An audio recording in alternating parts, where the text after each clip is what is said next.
Welcome to my presentation on the role of physical activity for special needs children with a cognitive disability. And today I'll be discussing autism spectrum disorder. Autism spectrum disorder is a lifelong neurodevelopmental disorder, and in 2013, 1 in 100 children in Australia had a diagnosis of autism. Autism spectrum disorder shows deficits in different parts of a person's life. So things like communication, verbal and non-verbal communication, language, so being able to express their needs, behavior, so things like your stereotypical behaviors, for example, stimming, hand flapping, rocking, and repetitive behaviors as well.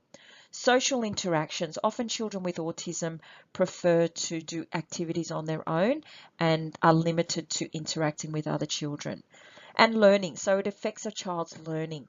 So being able to process or not being able to process the stimulus or information that they're receiving can have an impact on their learning.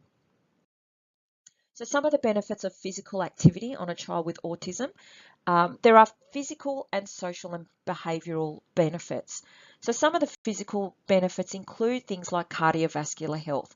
So we're looking at trying to prevent chronic disease down the track. Improving balance, flexibility and muscular endurance. So improving a person's motor function and coordination can also be a positive benefit of physical activity on a child with autism. Managing weight. It's really important that a child with autism manages their weight. Children with autism are 40% more likely to be overweight or obese compared to their peers. So having good physical activity as well as a good diet can actually help to manage a person's weight. So some of the social and behavioural benefits that were shown were improved stereotypical behaviours, including things like stimming and hand flapping. So this was reduced after physical activity. Participation in activities as well was improved. The time on task, so a person's attention to detail or attention to their tasks was improved, and a reduction in aggressive behaviours, including things like showing signs of frustrations, was also improved. Social skills and learning, so there was some academic improvements as well. Mood, sleep and general health was also improved after physical activity. So what type of benefits or what type of exercises were looked at in these studies?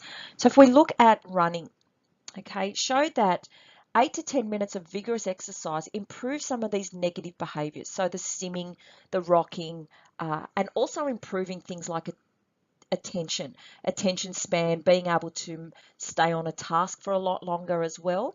But these benefits were shown to only be temporary. So the benefits only lasted for about 40 to 90 minutes, and this suggested that more bouts of physical activity was needed throughout the day. Other things like horse riding also showed improvements on attention span and reducing sedentary behaviours. Group activities or group exercise, structured versus unstructured exercises were compared, and it was shown that structured exercise sessions, usually with small groups, not your large groups, were shown to be more beneficial compared to the unstructured sessions such as recess and lunch, where it was just unstructured play. Children with autism spectrum disorder were shown in these studies to participate less in physical activity than their typically developing peers. Now, some of the reasons that were discussed was opportunities. So the resources available for children with autism spectrum disorder demotivated them. There weren't a lot of actual opportunities for them to be involved in these activities. So what you'll find now is a lot of sporting groups or organised sporting groups, so soccer clubs, surf life clubs, those types of organisations provide specific activities for children with special needs. Exercise professionals can also provide specific programs for children with special needs, and also some disability organisations. So for example, Aspect is one that provides activities and opportunities and support for families. So basically, the more resources are available, the more opportunities are available for children to participate and reap the benefits of physical activity. Thanks for listening.